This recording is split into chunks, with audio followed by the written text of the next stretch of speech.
Hi friends, this is Sarthak and Kuldeep.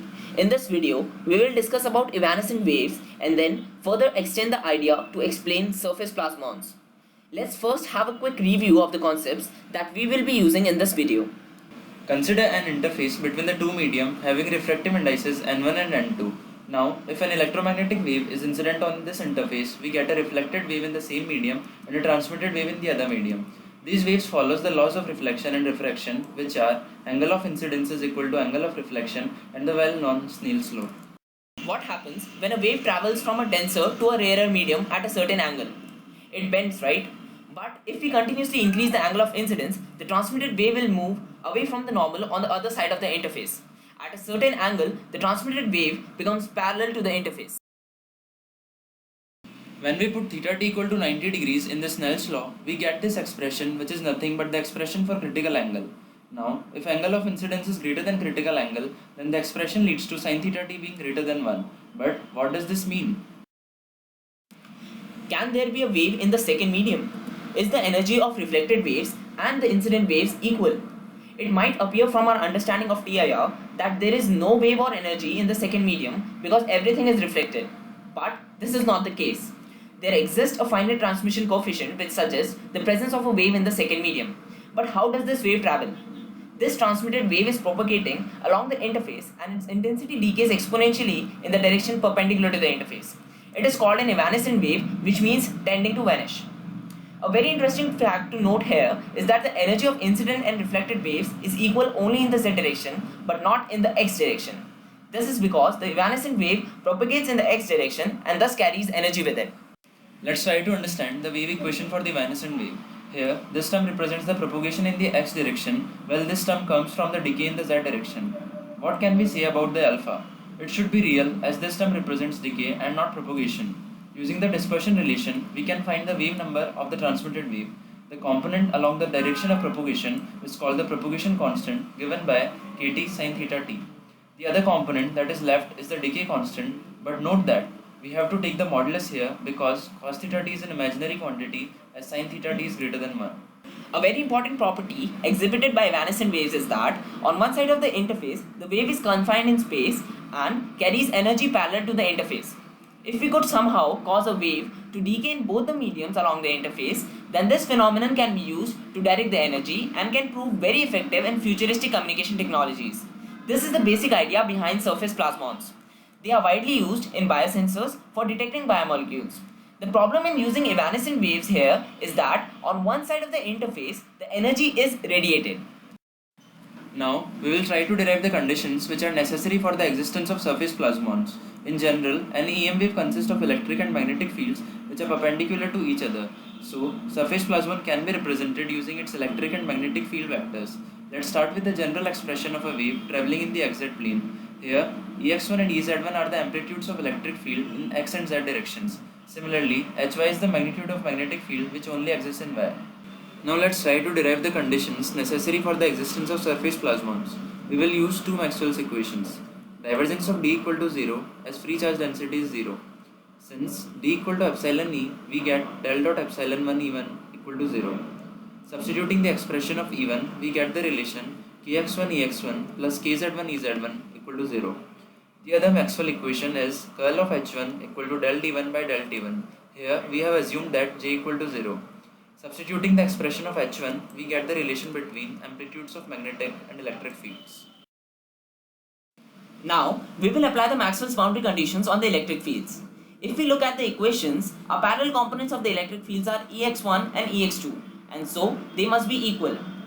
Also, in the perpendicular direction, epsilon 1 Ez1 must be equal to epsilon 2 Ez2. Using the previously derived result, we get this expression. Now, since the boundary conditions must be satisfied at all points on the plane z equals 0 and for all time t, therefore, putting z equals 0 and t equals 0 in these equations, we get kx1 equals to kx2. From these three relations, we get a very important relation for surface plasmon, that is epsilon 1 upon kz1 equal epsilon 2 upon kz2. What information can we obtain about kz1 and kz2? For this, let's look at the decays in the two mediums. These decays are represented by e to the power minus alpha 1z and e to the power minus alpha 2z.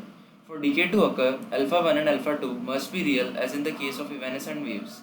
Hence, kz1 and kz2 must be purely imaginary. For the first medium, z is positive, therefore alpha 1 must also be positive. While in the second medium, z is negative, therefore alpha 2 must be negative to obtain the decaying exponentials. We now know the forms of kz1 and kz2. If we use these relations and the previous relation, we can establish that epsilon 1 and epsilon 2 must be of opposite signs. This is the most important condition for the surface plasmon.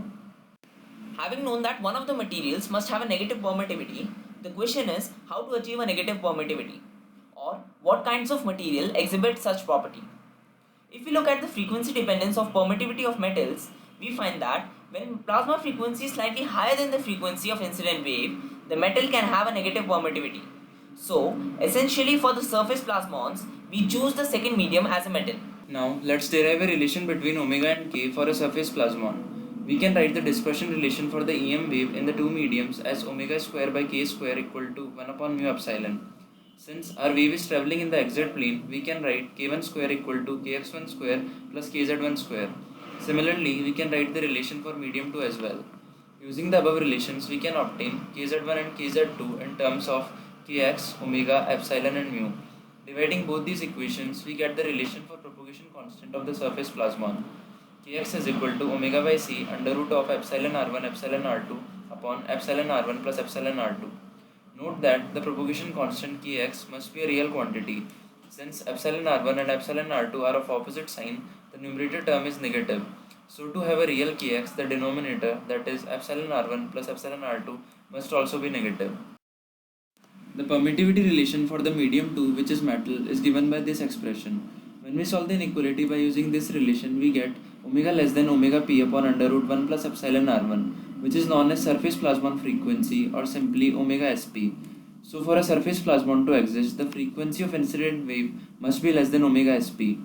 For practical purposes, we will not want our surface plasmon to extend more on both the sides of the interface.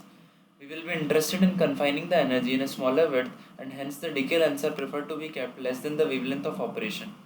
Now, we know that epsilon r2 is negative, but epsilon r1 plus epsilon r2 is also negative. Therefore, the magnitude of epsilon r2 is greater than the magnitude of epsilon r1. Therefore, mod kz1 by kx is less than 1, while mod kz2 by kx is greater than 1. Now, let's suppose our epsilon r1 is much larger than epsilon r2. Then on one side, the decay length will be no doubt very small, but on the other side, it will be very large, which is undesirable. So the best possible way is to have epsilon r1 approximately equal to epsilon r2. Now, since we have developed the basic idea about surface plasmon, one question is still unanswered. How do we excite the surface plasmons? For exciting surface plasmon, kx of the incident wave along the interface must match with kx of the surface plasmon given by omega by c under root epsilon r1 epsilon r2 upon epsilon r1 plus epsilon r2, which can be rearranged to get this. Since epsilon r1 by epsilon r2 is a negative term, we can say that kx of surface plasmon is always greater than omega root epsilon r1 by c, which is not true for plane wave for any angle of incidence. So, plane wave cannot be used for the excitation of surface plasmon. So, how is this done? We use evanescent waves coming from a prism to excite the surface plasmon. Consider a prism placed very near to the metal air interface. The wave is incident on the prism in such a way that total internal reflection occur on the bottom surface of the prism. Because of this, an evanescent wave is produced and travels parallel to the interface. As the angle of incidence of the wave is changed, the propagation constant of the evanescent wave also changes. For some angle of incidence, this propagation constant matches with that of surface plasmon. As a result, a sharp dip is observed in the reflected energy at the receiver's end. This is how a surface plasmon is excited. Thank you for watching this video. Hope it was informative.